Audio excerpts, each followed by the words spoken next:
કરજણ તાલુકાના હાથોદ ગામમાં પાણીના પ્રશ્ન મુદ્દે વિવાદ સર્જાયો છે. સરપંચના પતિના વર્તન સામે ગ્રામજનોએ રોષ વ્યક્ત કર્યો છે. કરજણ તાલુકાના હાથોદ ગામમાં છેલ્લા કેટલાય સમયથી પીવાના પાણીની સમસ્યા યથાવત હોવાના ગ્રામજનો આક્ષેપ કરી રહ્યા છે. આ મુદ્દે ગ્રામજનો તેમજ પંચાયતના સભ્યોએ રજૂઆત કરતા સરપંચના પતિ ઉશ્કેરાઈ ગયા હોવાનો આરોપ લગાવવામાં આવ્યો છે. ગ્રામજનોના જણાવ્યા મુજબ સરપંચના પતિએ જે થાય તે કરી લો, પાણી આવું જ આવશે, તેમજ ટીડીઓ બેનને રજૂઆત કરવી હોય તો કરી દેજો, વહીવટ તો હું જ કરીશ, તેવા શબ્દો ઉચ્ચાર્યા હોવાનું કહેવાય છે. આ ઘટનાને લઈને ગ્રામજનોમાં ભારે રોષ જોવા મળ્યો છે. ગ્રામજનોએ પ્રશ્ન ઉઠાવ્યો છે કે જ્યારે ગામની એકમતથી સમરસ ગ્રામ પંચાયત રચાઈ હોય અને મહિલા સરપંચને જવાબદારી સોંપવામાં આવી હોય ત્યારે વહીવટ અંગે સરપંચના પતિ દ્વારા આવા દાવા કરવા કેટલા યોગ્ય છે?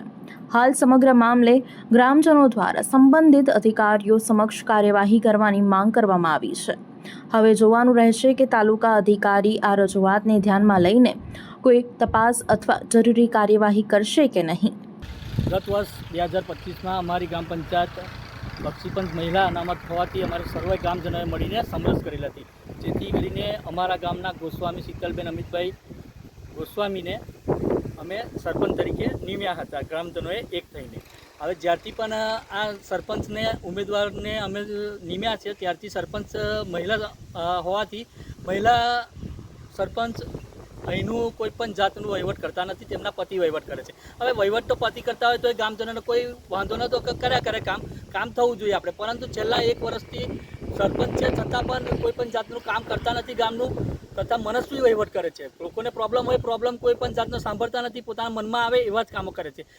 હવે જેથી કરીને કાલે પણ અમારે એ જ બનાવ બન્યો કે અમે લોકો ત્યાં ગામના જે વનકર રોહિત સમાજમાં ફળિયામાં પાણી નહોતું આવતું, તેના કારણે સરપંચને ત્યાં બોલાયા હતા. તે સરપંચ પતિ ત્યાં પહોંચ્યા હતા અને ત્યાં કીધું હતું કે અમને પાણીની વ્યવસ્થા કરી આપો. એટલે એમને ઉદ્ધત જવાબ આપ્યો હતો, અશોભનીય વર્તન કર્યું હતું એમની સાથે કે પાણીનું કામ અવડે નહીં થાય, તમારથી થાય તે કરી લેજો, તમારથી થાય તે તોડી લેજો. એટલે મેં પણ ત્યાં ઊભો હતો. એટલે મેં કીધું કે આ તમે ભાષા તમારી સારી નથી, તથા તમે કાયદામાં રહેશો તો ફાયદામાં રહેશો, એ પણ મેં જણાવ્યું હતું એમને. છતાં પણ મને કીધું ત્યારથી પણ જે થાય તે તોડી લેજે. એટલે પછી અમારે પૂછવું પડ્યું કે તમે કયા કારણે કહી શકો, તમારે ટીડીઓ મેડમને કેવું હોય, જેને કેવું હોય તેને કહી શકો છો, અને હું જ વહીવટ કરીશ ગામનો, એવું એમને જણાવ્યું હતું.